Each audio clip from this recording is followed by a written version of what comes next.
guys, I'm Natalie. I own Valor Vapor out of Phoenix, Arizona, and today I am going to talk to you about the FDA.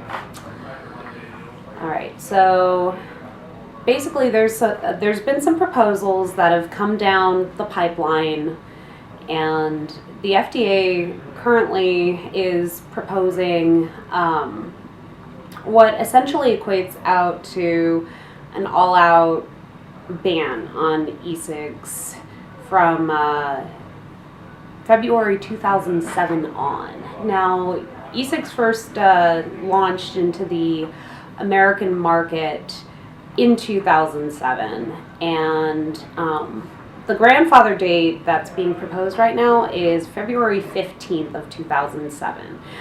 What this means is that everything prior to February 15th, 2007, is not going to be included in their ridiculous regulations. Now, everyone who's responsible believes that there should be some regulations, obviously. You don't want this ending up in like a 3-year-old's hands.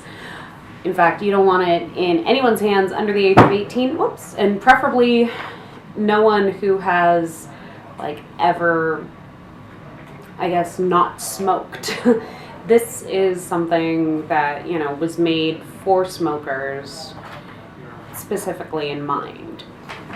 And 99% of all of the products that are on the market right now fall outside of the grandfather date and basically would be subject to the regulations. One of those is that all products that are coming out would be subject to each one having a pre-market tobacco application. And what that means for small businesses. All right, for small businesses, the FDA estimates that a pre-market tobacco application is going to be around $333,554 per application. Now, that would mean that, say for instance, I've got my Sigelli 150 here with my Smoke TFE4 tank. Each one of these would have to go through a pre-market tobacco application. And every single juice that is out there right now would also be subject to the same thing. And so what this does is basically it burdens small businesses to the point where they're essentially, if these regulations go through as currently proposed, assuming that no court date and, there's not going to be any battle on this. Assuming that's the case, then everything is going to pretty much be stamped out.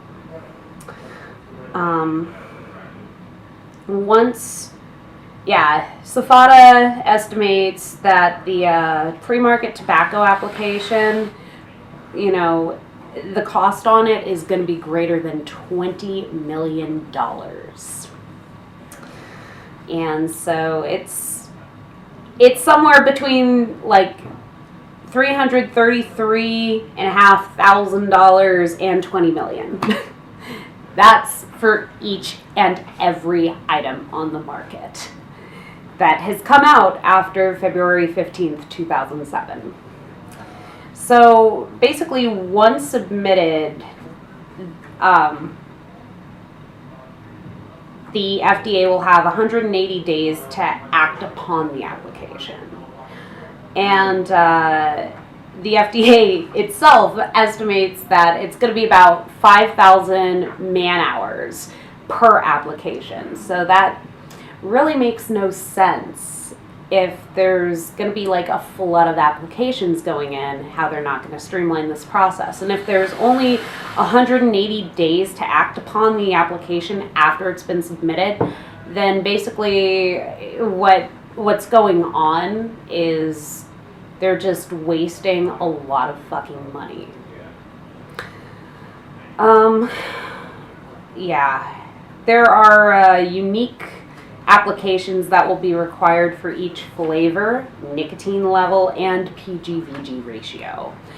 And so that means if you've got, like, I don't know, let's say you've got 6 flavors and each flavor comes in 0, 3, 6, and 12. Well, you're going to have an application for every single flavor at every single nic level and every single VG-PG ratio. So if you've got like a 70-30 and an 80-20 ratio in the mix, then, you know, that's 2 per flavor, per nicotine level at those ratios. It's just daunting. And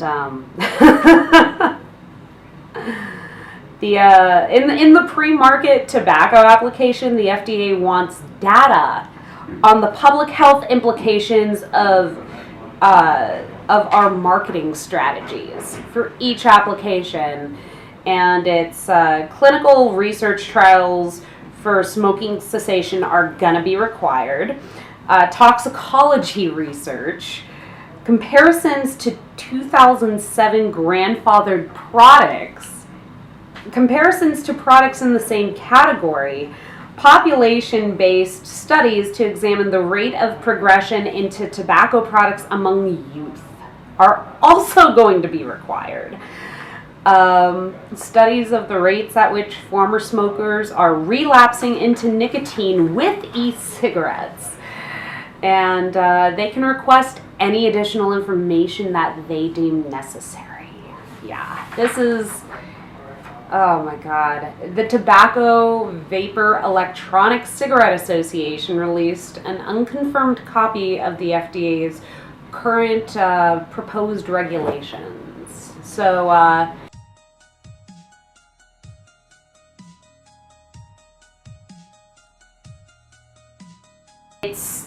it's going to be about maybe within a month of these regulations passing, all of the juice that you can go ahead and get as far as flavoring bases, like all of your FDA food grade food flavoring that goes into the e-juice right now, is basically like they're not going to be able to sell to vape companies anymore.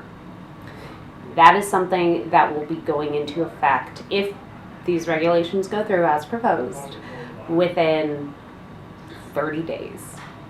And it may potentially drag out to 6 months, but even so, you know, I mean, Jesus.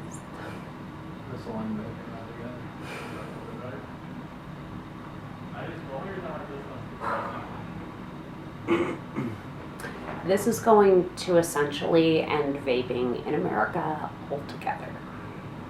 And if you like Chinese juice, well, you may not even be able to go ahead and get that either, because all of this, everything that is coming out, the hardware, everything but the batteries that go into, well, everything at least that we know so far, except the batteries that go into your mod, are going to essentially be black marketed.